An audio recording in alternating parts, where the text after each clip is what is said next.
શહેરમાં એક તરફ વરસાદી પાણી ભરાતા જોખમ, જ્યારે બીજી તરફ કોન્ટ્રાક્ટરોના ભ્રષ્ટાચારના કારણે તાજેતરમાં કરાયેલી પાણીની લાઈન નાખવાની કામગીરી સહિત રોડમાં જોખમી ભૂવો. શહેરમાં બુધવારે વરસેલા વરસાદની ઠેર ઠેર જળબંબાકાર સર્જાયો છે. 14 કલાકથી વરસાદે વિરામ લીધા છતાં તંત્રના પાપે શહેરમાંથી પાણી ઓસર્યા નથી. રોડ રસ્તાઓમાં ખાડાઓ જોખમી બન્યા છે. તેવામાં શહેરના ખારીવાવ રોડ વિસ્તારમાં આવેલ સૂર્ય મંદિર પાસે તાજેતરમાં પાણીની લાઈન નાખવાની કામગીરી બાદ કોન્ટ્રાક્ટર દ્વારા યોગ્ય પુરાણની કામગીરી ન કરાતા વરસાદમાં તે જગ્યાએ રોડમાં જોખમી ખાડાઓ પડી ગયા છે. આવામાં જો કોઈ વાહન ચાલક, રાહદારી કે મૂંગા પશુ અકસ્માતનો ભોગ બને તો જવાબદાર કોણ? આજે સામાજિક આગેવાન મહેન્દ્રસિંહ રાઠોડે તંત્રની કામગીરીને આડે હાથે લેતા જણાવ્યું હતું કે હા બાપુ, આ ગત ટાઈમમાં જે પાણીની લાઈન ખારીવા રોડ પર નખાયેલી, થોડો ઘણો વરસાદ પડ્યો છે.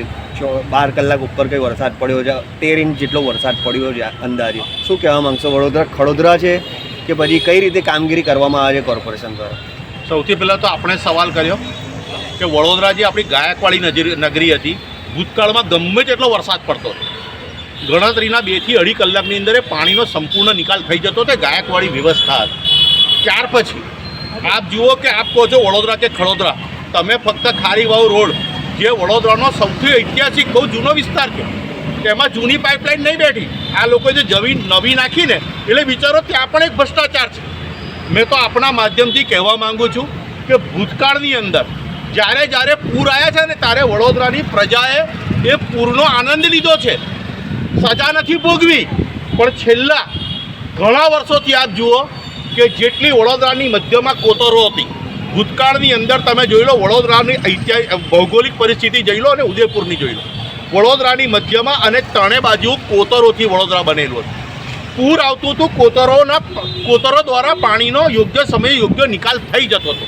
પણ જે છેલ્લા ભૂતકાળમાં જે ભાજપના શાસનમાં, મારા માનનીય આદરણીય મોદીજીના શાસનમાં જે છેલ્લા 10 વર્ષમાં વડોદરામાં ખવાયું છે ને, આ લોકો એવું કહે છે હું ખાતો નથી ને ખાવા નથી દેતો.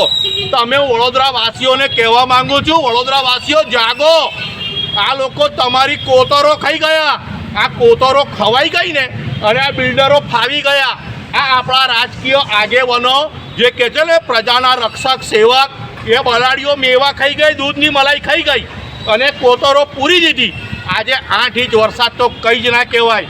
જો આજે 8 થી 10 ઇંચ પાણીની અંદર વડોદરાની હાલત આટલી બદતર થઈ જતી હોય એટલે વડોદરાની પ્રજાએ વિચારવા જેવું છે. હું તો વડોદરાની પ્રજાને કહું છું, સર્વને હું તમને 2 હાથ જોડીને વિનંતી કરું છું, ગુજરાત સરકાર પાસે માંગણી કરો કે આ GJ6 હટાવી દો. કારણ કે આ GJ6 છે ને તમારા ને મારા મગજ ઉપર અસર કરી રહ્યા છે. આપણે કશું બોલી નથી રહ્યા. અમને GJ00 કરી આપો, GJ6 હટાવો. અલા વિચારો, 10 વર્ષથી મારા મોદીજી અહીં ગાડી કહેતા હતા મારું વડોદરા અહીંથી લડનાર, અને આજે તમે જુઓ કોઈ બી એંગલે વડોદરાની અંદર નકરો ભ્રષ્ટાચાર, અને તે છતાં વડોદરાની જનતા ચૂપ રહે. અને હવે આવા સજામાં મજા કરો, ભજીયા ખાઓ, ચૂપ રહો.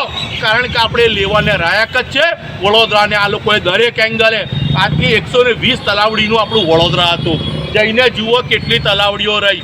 આ લોકો આપણા કોમન પ્લોટ ખાઈ ગયા, ગ્રીન બેલ્ટ ખાઈ ગયા, ગૌચરો ખાઈ ગયા, બધું જ ખાઈ ગયા. હવે બચ્યું શું? મોદીજી હવે તો દયા ખાઓ અમારી ઉપર. હવે તો વડોદરામાં ન્યાય કરાવો, આ ભ્રષ્ટાચારીઓને પકડો. કારણ કે આ નગર આપણી જે સેવા સદનની અંદર આ લોકો સેવા કરવા નહીં, મેવા સદન છે આ. તમે મેવા લઈને જાઓ તો તમારું કામ થાય.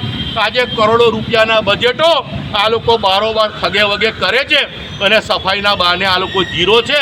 અને વડોદરાને ખડોદરા આ લોકોએ સાબિત કરી દીધું છે. માટે વડોદરા જાગો, મારું વડોદરા, આપણું બરોડા બચાવો.